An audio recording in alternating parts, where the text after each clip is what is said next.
we all have goals, we all have dreams, but you want to be able to enjoy achieving those when you get there, right? And not being, which I felt at certain stages in my life, I was so burnt out, I couldn't actually enjoy what I was accomplishing. Over the past few years, we've seen quite a few examples of high profile women executives and successful entrepreneurs shutter their businesses and step down from their executive positions, all because they were getting burnt out after 2020 and all the drastic lifestyle shifts that came a result of those couple years. There's a very low tolerance for hustle culture, and people are looking for ways to bring more harmony, not balance, but harmony into the way that they're approaching their work and their life. Today's guest is no stranger to burnout. She built her first extremely successful business starting at the age of 16. And by 27, she was burnt out. And that led her to a 12-year journey of discovering ways to create harmony. That led her to build a framework called the elevation approach. And in fact, she wrote a book about it. And we're going to dive into how you can not only prevent burnout, but also come back from it. Hi there. If you're new around here, my name is adjei-pellé. I host the Shoes Off Script podcast, where we help you create your own unique blueprint for business success. Before we dive into this episode with Tina, if you find this episode helpful, don't forget to share it with someone else who can use the inspiration. Without further ado, let's dive into this episode. Tina Wells, welcome to Shoes Off Script. Thank you for being here. Oh, Sir, well, thank you for having me. I cannot wait to dive into this discussion. Same here. I feel as though your book and the framework you've created is just coming at an opportune time in our history where we've been through a fundamental shift. And now we're at a point of friction where people are kind of going back to the way things were and looking for maybe a different framework to create a new sense of balance. So I'm really hoping we get that out of our conversation here today. But for anyone who hasn't come across you, has not read any of your books, could you share who you are and what you do? Sure.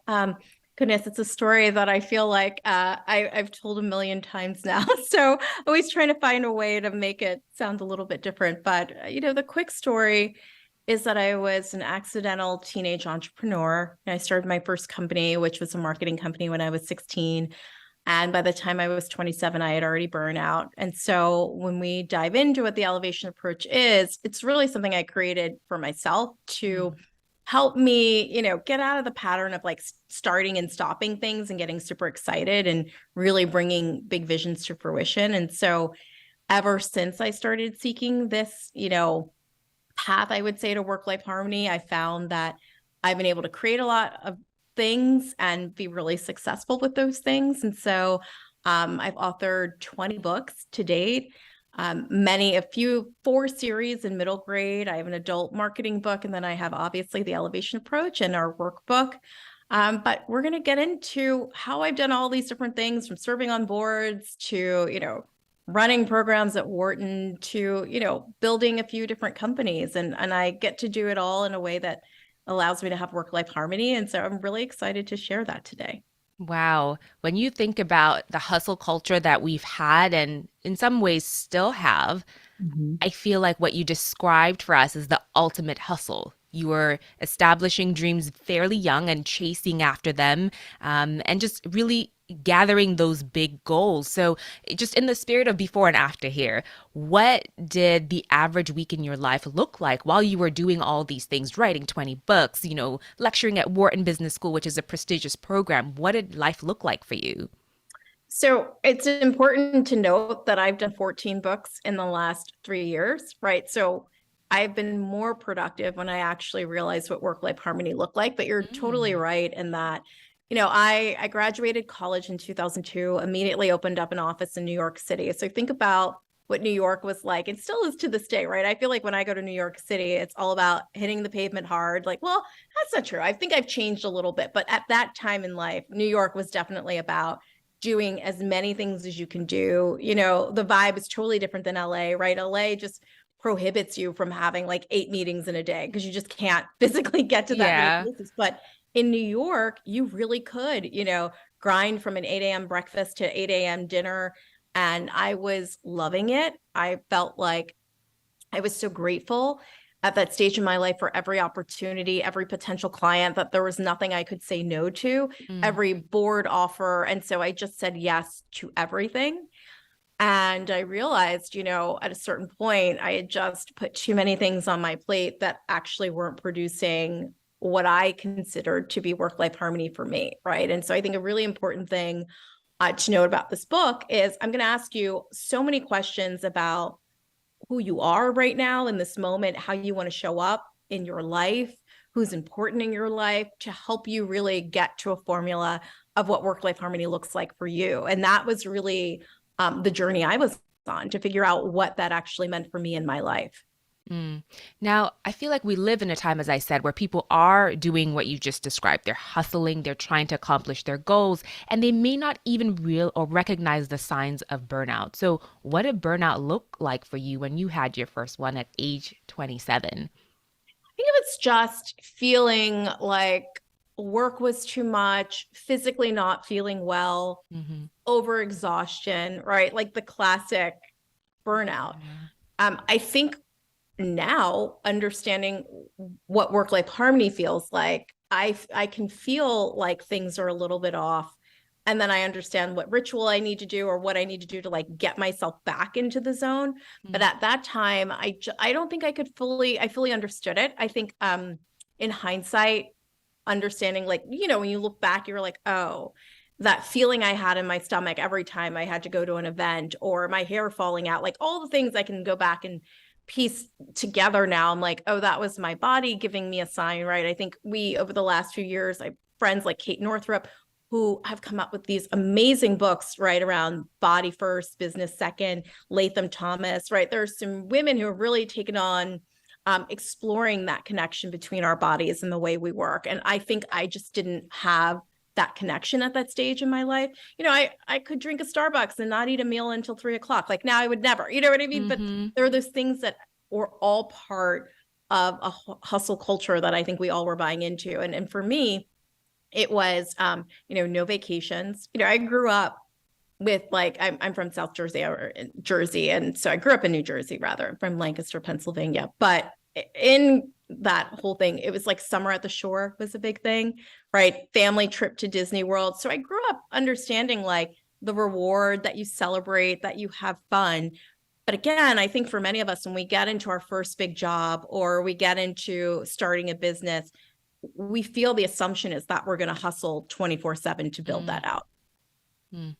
So you have since created the elevation approach, which is meant to help us either prevent burnout or come back from burnout. Now, that being said, we do live in an age where there is a lot of self-care or self-help advice out there. There are a lot of self-proclaimed professors on TikTok. So, what would you say sets your framework with elevation approach aside or apart from everything else that's out there? And so first, I wanted to design something that had a lot of flexibility, right? So there Mm. are four phases in the elevation approach: preparation, inspiration, recreation, and transformation. And in the book, I talk about how, I basically got to my burnout phase because I was constantly in preparation and inspiration, right? So preparation is, as you think about it, you are seeing how feasible your big idea is. So I would run the numbers, do the work. Inspiration is about socializing it with people and getting feedback. And I was in a constant loop of, I have a big idea. I go ask people about that idea. I iterate on that idea. And I was in this constant loop.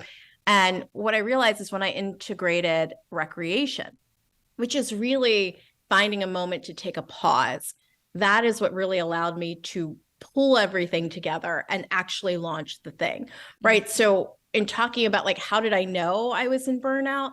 I remember being on a retreat in Utah, and I'd had a massage, and the person there was a super talented, gifted masseuse. And he's like, I want you to know, I can tell you're working out, but you have a lot of stress and it's not helping. And so I don't know if anyone can relate to, the things that are supposed to make you feel better, that are part of your everyday. If you're wondering, am I in burnout? Are there things that you always did that made you feel better that aren't working anymore? Mm.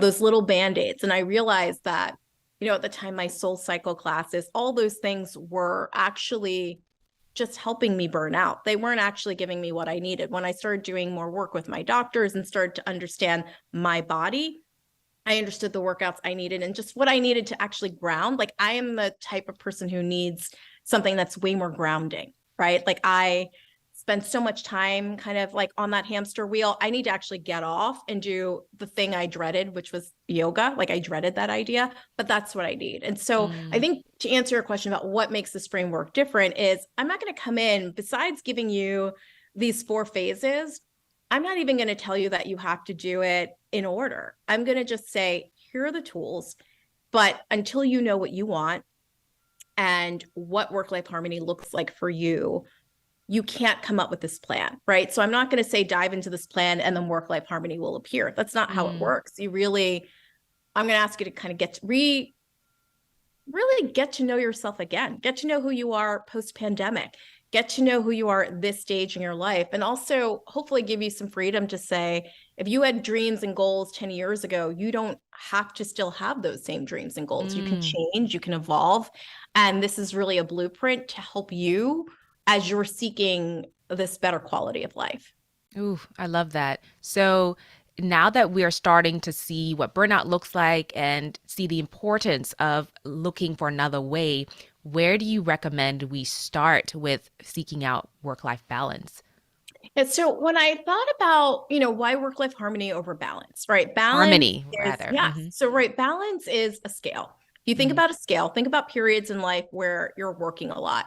I want to be clear that I'm not saying those things are going to go away, right? We just came Mm-hmm. through a season of graduations. I can guarantee you all those people graduating hustled hard, right? They had that like final push where they had to make it happen. Yeah. We're all going to have seasons in life where we feel we are pushing more, right? So, what balance says is, let's say you're turning in your final papers or you're in you have a busy quarter at work. Balance means you now have to add more personal stuff to balance it out, right? So more work, more personal, more work, more personal. You're just adding stuff to the scale. When I like to think about the concept of work-life harmony, I think about preparing your favorite meal, right? Only you know what the dish is. Only you know what flavors work together. You know when a flavor shows up that does not work with the meal, right? And it's one plate. You're just trying to fit things on that plate, but you decide how much protein, and you decide how many vegetables, if they're there or not. It's your plate. And you've Mm. got to own it and you've got to be happy with it.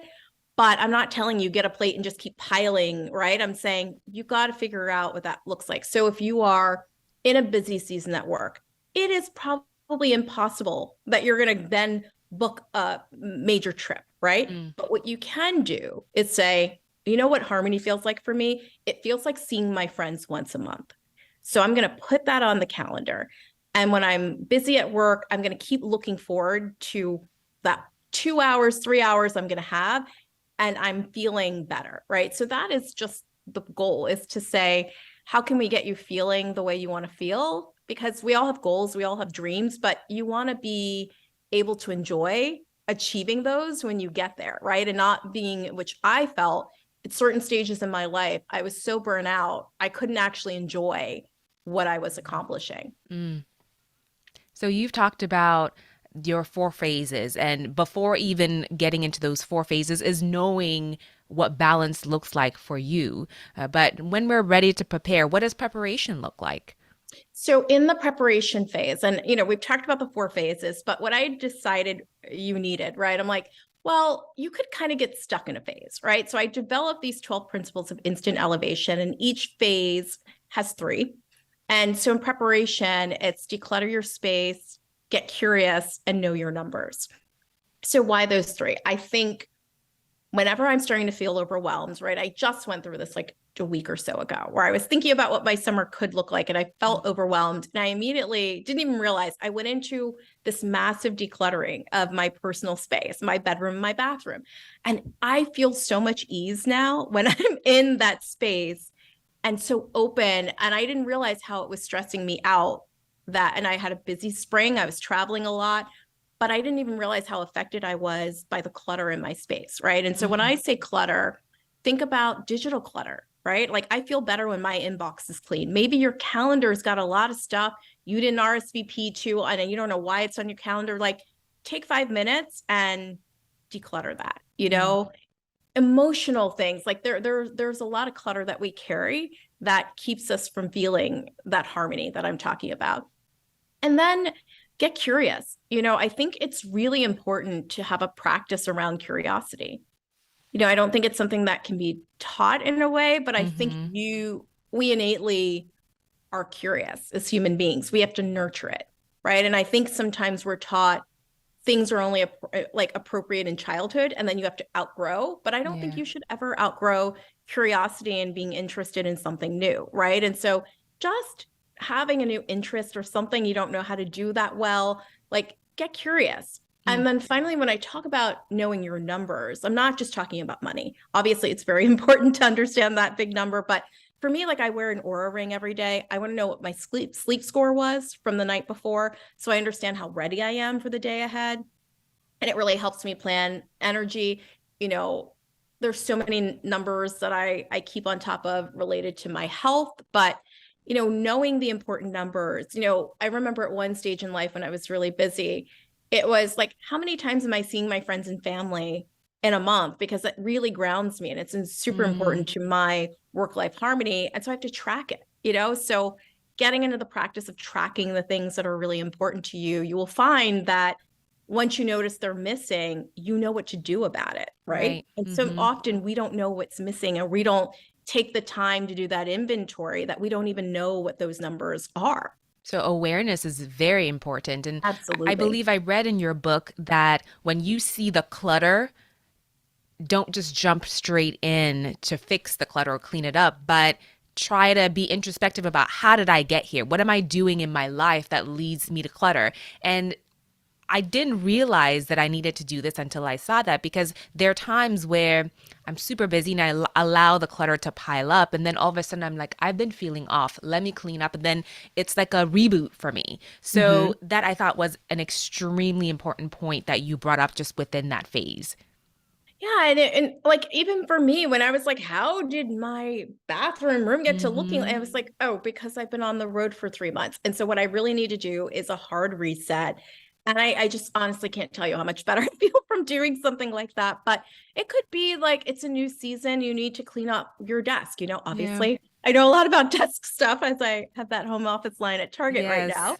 Yes. But that's one of the reasons why I wanted to build Elevation by Tina Wells, because I feel like work-life harmony has to extend beyond how we're thinking. But when I, get to work and have my desk mat and get to see that organization there, and I have these tools to help me stay organized, I just feel better. And I think when we talk about harmony, harmony is a feeling, and it's all about creating and staying in that feeling. And, any tools that we have to help us are incredibly important.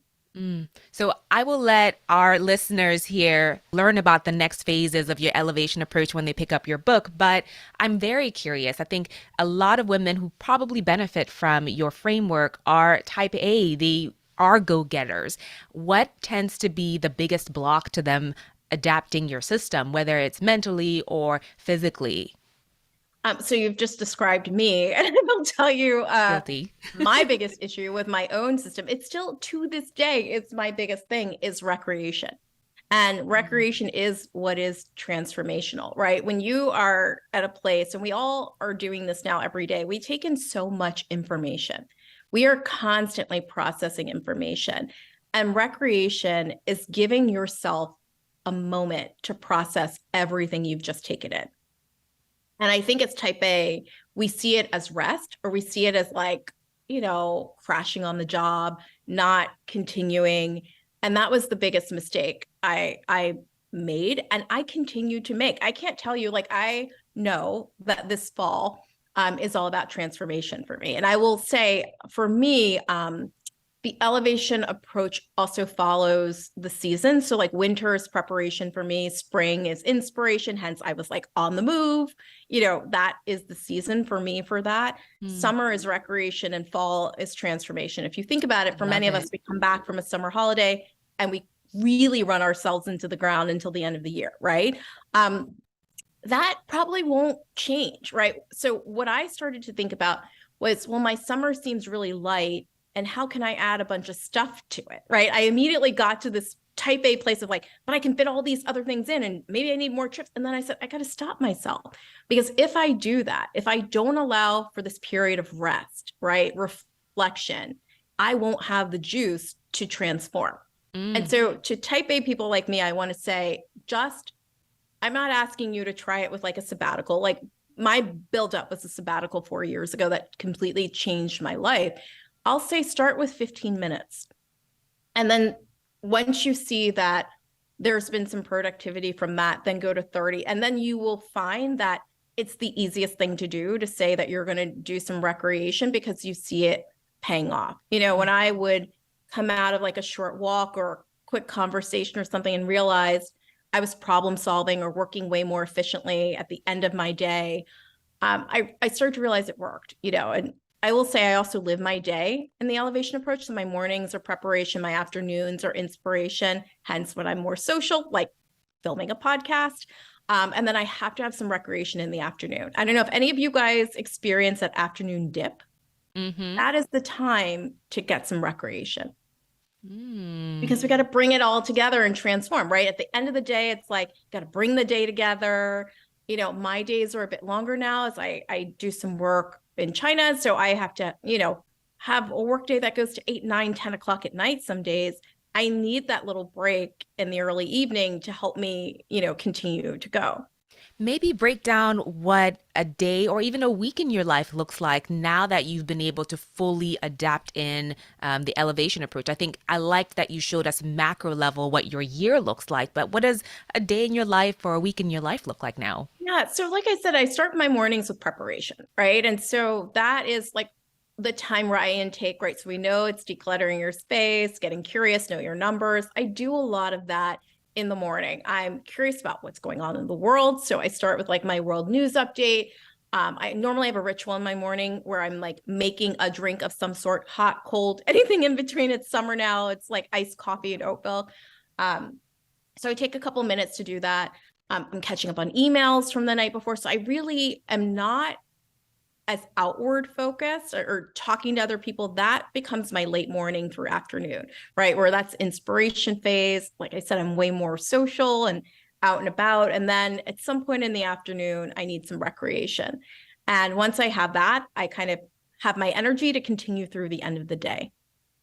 Okay. So now for anyone who is excited about the elevation approach and they just really want to connect with you, I know that you also have a workbook coming out that's going to accompany your book. Could you tell us where we can connect with you and where we can learn more? Absolutely. You can learn more at tinawells.com. I have a weekly newsletter that you can subscribe to that has a lot of tips. I'm on Instagram. It's Tina Wells.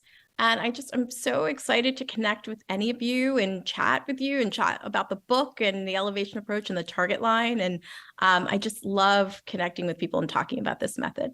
If you enjoyed my conversation with Tina, I want you to know I have over 190 similar episodes in audio format on she'soffscript.com or anywhere else audio podcasts are available, like on Apple Podcasts. Before you head out, don't forget to share this episode with someone else who could find it useful. With that, we'll see you right back here next week for another episode. Bye.